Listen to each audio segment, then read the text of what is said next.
नहीं संभाल पाएंगे।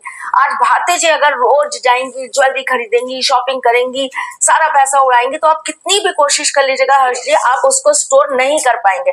तो ये बैलेंस एनर्जी है जो दोनों को मिलकर चलाना पड़ता है। आज कितने भी बड़े नाम ले लीजिए, कितनी बड़ी हस्ती ले लीजिए आप इस दुनिया के, जिन बहुत पैसे वाले जो लोग हैं, उनके घर में बरकत इसीलिए है क्योंकि एक कमाता है तो दूसरा संभालता है। बहुत जरूरी बात है, सही कहा। क्योंकि कमाना तो सब कमा ही लेते हैं, संभाल सब नहीं पाते। वो कमाना आपकी फिर अस्थिर लक्ष्मी है, वो आती भी हैं और वो भाग भी जाती हैं। फिर आप परेशान होते रहते हो, अरे यार 100 करोड़ का लोन लेना पड़ेगा, अरे यार ये करना पड़ेगा, बिजनेस के लिए पैसा नहीं है। कहाँ से निकलता है वो पैसा? 4 कपड़ों के नीचे से एक बंडल निकलेगा, लो जी यूज कर लेना। सही बात है। लो जी मेरी ज्वेलरी आप यूज कर लेना। तो बरकत वहां है, बरकत हमेशा वहां है। दारू आप पीजिए, आपका शुक्र अच्छा करिए, ठीक है, बहुत बढ़िया बात है, कितनी बढ़िया नॉलेज दे रहे हैं एस्ट्रोलॉजर्स, और आप उसको ले भी रहे हैं और बड़े खुश हो रहे हैं कि चलो कोई तो बोला हमारी तरफ से कि दारू पीना शुक्र अच्छा हो गया। अच्छा, लक्ष्मी जी को शुभ कैसे करेंगे? अशुभ लक्ष्मी का वास करें तो साथ में रोग भी आएंगे, द्वेष भी आएंगे, लड़ाइयां भी आएंगी, झगड़े भी आएंगे, कलेश भी आएंगे, बच्चे भी बिगड़ेंगे, घर छोड़ के जाएंगे, सुसाइड करेंगे, डिप्रेशन होगा, उनके रिलेशंस नहीं बढ़ेंगे, घर के अंदर शादियां नहीं टिक पाएंगी, होंगी तो वो टिकेंगी नहीं। कितनी सारी नेगेटिविटीज लेंगे अगर आप अशुभ लक्ष्मी को साथ लाएंगे। घर के नॉर्थ ईस्ट को अगर आप गंदा रखेंगे, वहां पर आप तुलसी का पौधा नहीं रखेंगे, तुलसी का पौधा रखते हैं उनके साथ में वहां पर नीचे चप्पलें भी बिखेर के रखते हैं, तुलसी जी को कभी पूजते हैं। कार्तिक का महीना आएगा हम दिया लगा देंगे, बाकी पूरे साल नहीं रोज जलाते हैं। तो आप खुद को देखिए, फिर मिसाल है आप जीरो से हीरो की।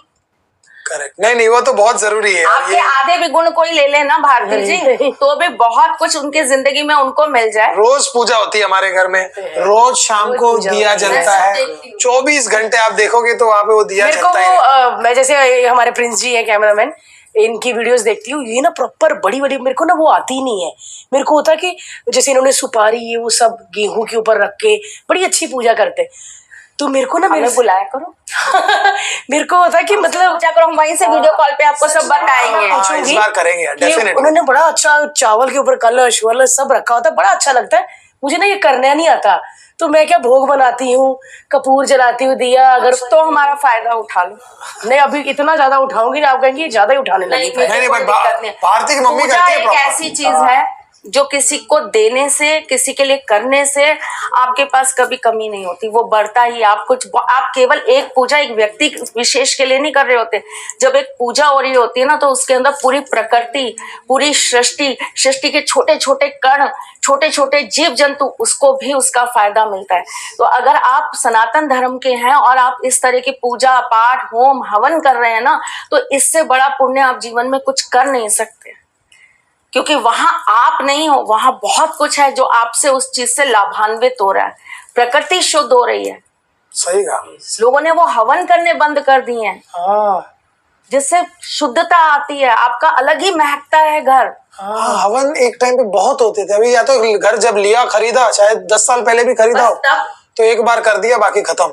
और जबकि आपको वास्तु दोष का हवन अपने घर के अंदर हर साल कराना चाहिए एक बार। अच्छा, हर साल होना चाहिए वास्तु दोष का एक हवन। सही बात है। एक ही बार क्यों? जब आप उस घर में आए तब तो वो आपको बना बनाया मिल गया या बिल्कुल न्यू कंस्ट्रक्शन मिल गया, तब वहां पर क्या था ऐसा? आप रह रहे हो तब लोग आ रहे हैं, तब लोग जा रहे हैं, तब 1000 तरह की चीजें हो रही हैं, तब नेगेटिविटी आती है, पॉजिटिविटी आती है, क्या स्टोर रह जाता है, क्या निकल जाता है, क्या पता। तब शुद्धता की जरूरत है ना। खाली मकान तो बहुत सुंदर लगता है, आप जाइए, हाँ कितना वेल सेटल, आप किसी होटल के रूम में घुसिए, आपको ऐसा लगेगा वाह इससे अच्छा रूम नहीं। और जब हम वहां से निकलते हैं ऐसा लगता है हाय राम, इससे बुरा कुछ नहीं। क्योंकि हम वहां पे रह के इतना मैस कर देते हैं, यहाँ ये पड़ा है, यहाँ ये पड़ा है, सब कुछ बिखेर दिया, सारा बेड ऐसे बिखरा पड़ा है। तो रहने के बाद ही तो चीजें वास करती है ना। जहां मनुष्य जाएगा वहीं तो चीजों का वास होगा।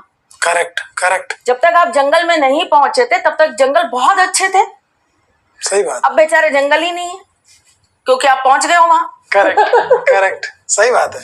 मुझे एक और बात पूछनी है कि तुलसी सूख जाना, मुरझा जाना, ये बहुत ज्यादा खिली होना, ये भी कोई चीज का साइन है?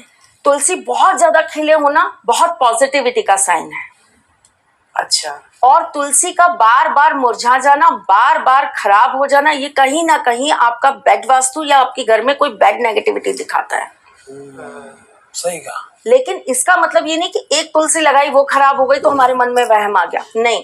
ये सीरीज आपकी 3 महीने तक लगातार होती रहे, तब जाकर निष्कर्ष निकालिए। और मेरे को लगता है कई बार ना लोग प्यार से ना वो पौधों का ध्यान भी नहीं रखते। तुलसी माँ का एक ध्यान ख्याल जो रखना होता है वो सबसे बड़ी बात होती है। आप तुलसी जी वहां पर हैं, वहीं आपने चप्पल उतार दी, वो भगवान तुल्य हैं, आप वहां आसपास चप्पल बिल्कुल नहीं उतार सकते। तुलसी जी वहीं पे लगी हैं, ऊपर कपड़े सुखा दिया, उनका पानी उनमें टपक रहा है, नहीं, उनका स्थान अलग होना चाहिए, उनका वास अलग होना चाहिए। उनको भी आप बिल्कुल वैसे, ठीक है वो आपके घर के आंगन में इसलिए है क्योंकि उनको वहीं रहकर आपको शुद्धता देनी है। बाकी पौधे हटा दूं मैं अपना ही पूछी जा रही हूँ।